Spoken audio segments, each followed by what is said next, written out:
श्रोताओं, जैसा कि आज भारत की माननीय वित्त मंत्री श्रीमती निर्मला सीतारमण ने आज यूनियन बजट 2025 पेश किया है और जैसा कि बजट से एक आम आदमी को, मध्यम वर्गीय परिवार को बड़ी आशा रहती है, तो ये बजट हमारे लिए कैसा रहने वाला है, इस विषय पर आज हम चर्चा करते हैं। और हमारे साथ हैं चार्टेड अकाउंटेंट श्री अमित अग्रवाल जी और चार्टेड अकाउंटेंट श्री रवि अग्रवाल जी। तो आज हम इस बजट को लेकर चर्चा करेंगे। सबसे पहले हम बात करते हैं श्री अमित अग्रवाल जी से।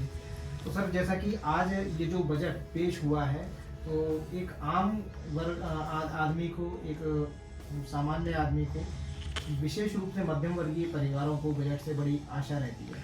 तो आज इस बजट को लेकर किस तरह की आप समीक्षा करना चाहेंगे?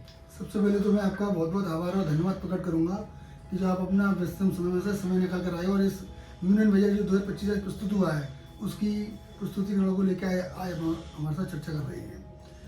आज हमारे देश की माननीय वित्त मंत्री जी श्रीमती निर्मला सीतारमण जी ने अपना 8वां बजट पेश किया है, जो कि अभूतपूर्व, मैं उसको कहूँगा अब तक के इतिहास का सबसे अच्छा बजट कहेंगे तो ये बहुत बड़ी अतिशयोक्ति नहीं होगी।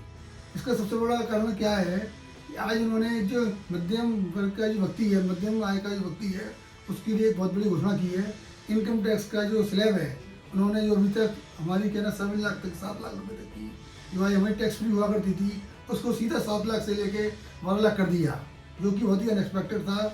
हम सभी लोगों को, जो हमारी और ही प्रोफेशनल फोरम में जो बात चल रही थी, हमको उम्मीद ये थी कि 7 लाख रुपये से 8 लाख 10 लाख लास्ट इसको करेंगे, इसको ऊपर नहीं करेंगे। लेकिन एक उन्होंने अनएक्सपेक्टेड आम आदमी को इतना बड़ा तोहफा दिया है, इसका हम शब्दों में वर्णन नहीं कर सकते हैं। क्योंकि अब ये देखिए कि 7 लाख रुपये तक की अभी तक आय पर कोई टैक्स नहीं था, जो 12 लाख कर दिया है। जो 20 के 5 लाख पर जो एक आम आदमी को जो पैसे की सेविंग होगी, उस पैसे की सेविंग को वो करेगा, बाहर में इन्वेस्ट करेगा या उस पैसे को खर्चा करेगा।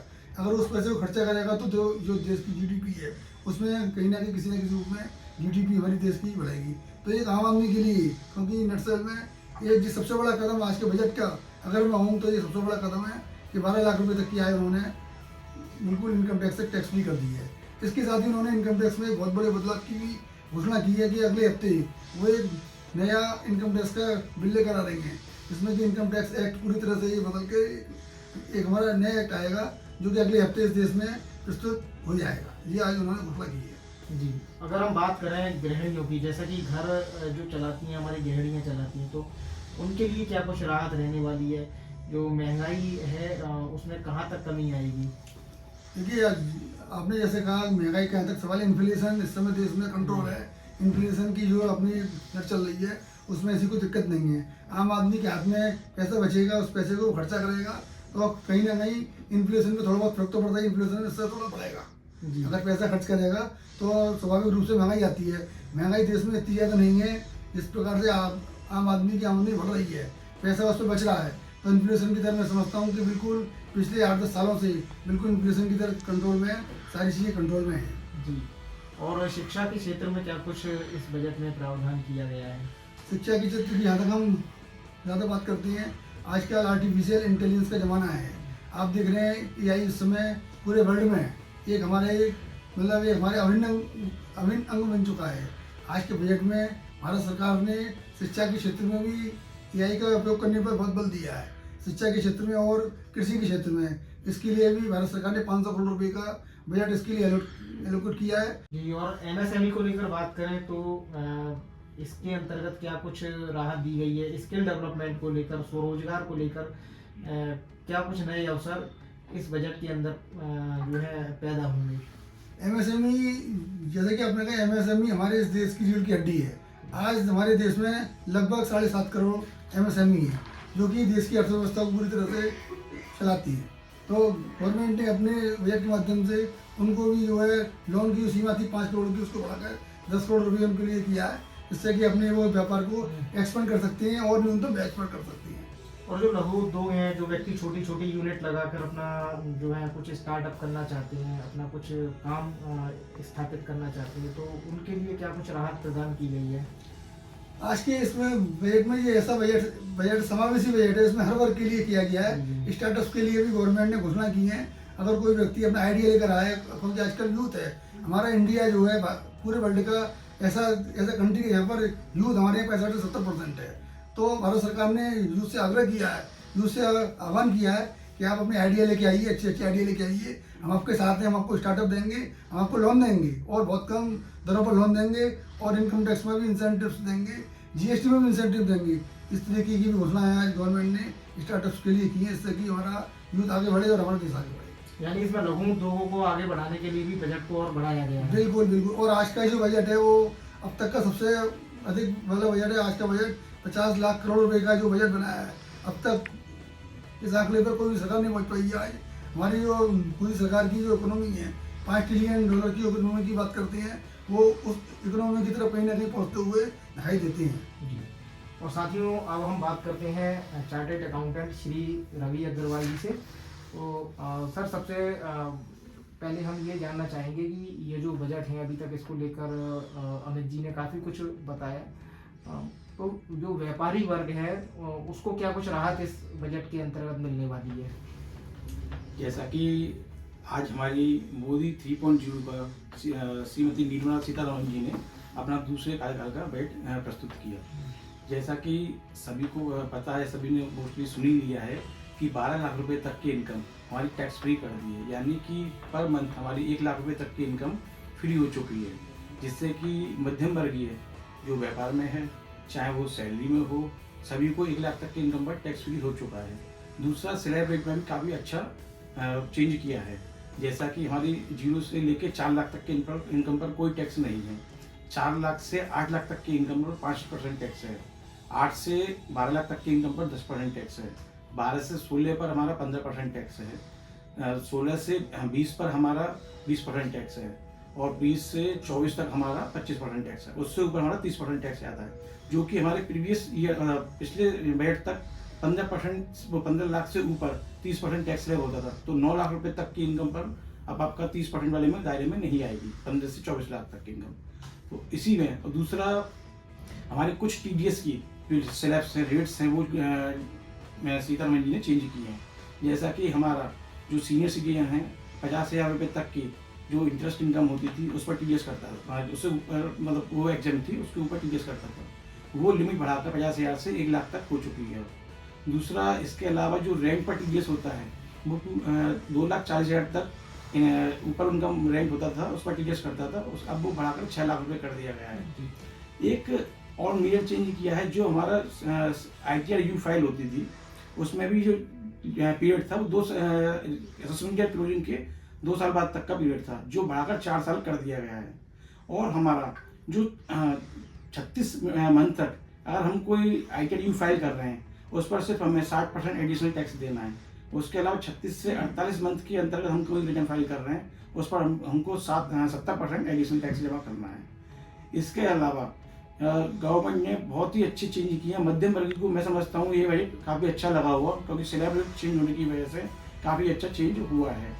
दूसरा, इसके अलावा गवर्नमेंट ने एक मखाना उत्पादन को बढ़ाने के लिए एक बिहार में मखाना बोर्ड बनाने की भी पेशकश की है, और आगे देखते हैं इसमें क्या होता है। दूसरा, शिक्षा के क्षेत्र में और प्राइमरी एजुकेशन के लिए गवर्नमेंट ने ब्रॉडबैंड कनेक्शन जो अपना नेट का है उसको फ्री करने की घोषणा की है। तो इस तरीके से गवर्नमेंट ने काफ़ी अच्छे बदलाव किए हैं। इसके अलावा गवर्नमेंट ने कृषि क्षेत्र के लिए भी, किसानों को फ़ायदा देने के लिए भी काफ़ी अच्छी बदलाव किए हैं। जैसे कि क्रेडिट कार्ड की जो 2 लाख 3 लाख की लिमिट थी, उसको 5 लाख कर दिया गया है। उसके अलावा अपने MSME सेक्टर को फ़ायदा देने के लिए 5 करोड़ से बढ़ाकर उसको 10 करोड़ लिमिट कर दी गई है, तो जिससे कि कोई भी व्यापारी वर्ग है उसको लोन लेने में कहीं भी दिक्कत नहीं है और अपने व्यापार को बढ़ा सकता है। स्टार्टअप के लिए भी गवर्नमेंट ने काफ़ी चेंज किया है, 5 साल उसको और बढ़ा दिया गया है। तो इस तरीके से गवर्नमेंट का जो आज का बजट है, ओवरऑल मैं ये कहूँगा कि वो बजट जनता के हिसाब से ठीक है। और इसके अलावा कुछ वस्तुओं के इलेक्ट्रॉनिक वस्तुएं, उनके भी रेट इस बजट में बताया है कि घटेंगे, क्योंकि उन पर कुछ जो कर है, कस्टम ड्यूटी है, उनको भी घटाया गया। तो उसको लेकर आप क्या कहना चाहेंगे? GST में और ये रेट्स वगैरह है, इसमें तो मेजर चेंज नहीं किया है। गवर्नमेंट ने कहा है, ये तो GST काउंसिल की मीटिंग होती रहती है, उसमें धीरे धीरे चेंज होता रहता है। और कैंसर के लिए गवर्नमेंट ने एक प्रावधान भी लाए हैं कि हर जिले में एक कैंसर के लिए एक सरकारी हॉस्पिटल में जहाँ भी उनको उचित लगेगा उसके लिए एक अलग से एक लैब टाइप बेब की स्थापना करेंगे, जिससे कि जो कैंसर से पीड़ित व्यक्ति है उसको प्रॉपर इलाज मिल सके, जिससे कि स्वास्थ्य में भी बहुत अच्छे मेजर चेंज बदलाव होंगे। क्योंकि कैंसर एक ऐसी बीमारी है इसमें लोगों के घर बर्बाद होते हुए समय नहीं लगता है। तो और इसमें कैंसर की दवाओं पर भी कुछ कीमतें घटेंगी? हाँ, ऐसा है कि कैंसर की दवाएं हैं उसको गवर्नमेंट कीमत घटाने के उद्देश्य से इसी कस्टमर ने खत्म कर दी। उस पर कस्टम ड्यू कैंसर की दवाएं हैं उस पर खत्म करने के उद्देश्य से कैंसर की दवाएं हैं वो भी कम रेट पर हमें उपलब्ध रहेंगी मार्केट में। जी। तो श्रोताओं, निश्चित रूप से बताया कि ये बजट कहीं ना कहीं आम आदमियों के लिए राहत देने वाला है। तो और इस बजट में क्या कुछ विशेष जो है प्रावधान किए गए हैं, क्या इससे आम लोगों को राहत मिलेगी? एक बार हम पुनः अमित अग्रवाल जी से बात करते हैं। जी, आपका बहुत बहुत धन्यवाद। आप बहुत अच्छा इस समय इसकी कवरेज कर रहे हैं। जैसे कि आपने देखा कि अभी हमारे रवि बाबू ने भी सारा कुछ बता दिया है। एक पॉइंट इसमें रह गया है, चूँकि हम मथुरा वृंदावन क्षेत्र में रहते हैं जो कि हमारी धर्म की नगरी है। यहाँ पर तमाम मंदिर, ट्रस्ट, चैरिटेबल ट्रस्ट और काफ़ी गौशाला, इस तरीके का भी यहाँ पे धार्मिक आयोजन और कार्य होते रहते हैं। यहाँ पर सबसे ज़्यादा चैरिटेबल ट्रस्ट है।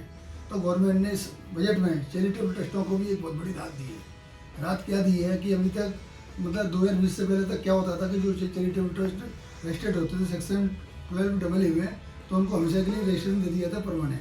फिर गवर्नमेंट ने 2020 में चेंज कर दिया।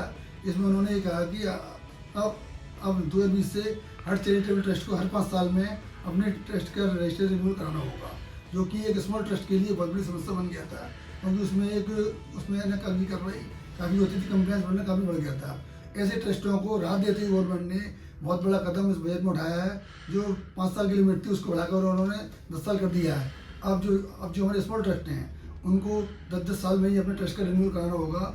यहाँ मैं आपके चैनल के माध्यम से बता दूँ, स्मॉल ट्रस्ट की परिभाषा में उन्होंने ऐसे ट्रस्टों को लिया जिनकी की ग्रॉस रिसीप्ट 5 करोड़ रुपये तक है, यानी कि ऐसे ट्रस्ट जिनका का सालाना डोनेशन, अगर हम सरल भाषा में कहें, सालाना डोनेशन इनको 5 करोड़ तक का मिलता है।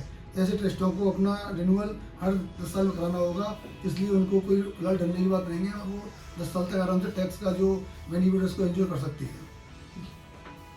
तो श्रोताओं, आज हमने विस्तृत रूप से यूनियन बजट 2025 को लेकर चर्चा की और जैसा कि बताया कि कहाँ किन क्षेत्रों में इस बजट के अंतर्गत आम आदमी को और मध्यम वर्गीय परिवारों को इसमें राहत मिलने वाली है।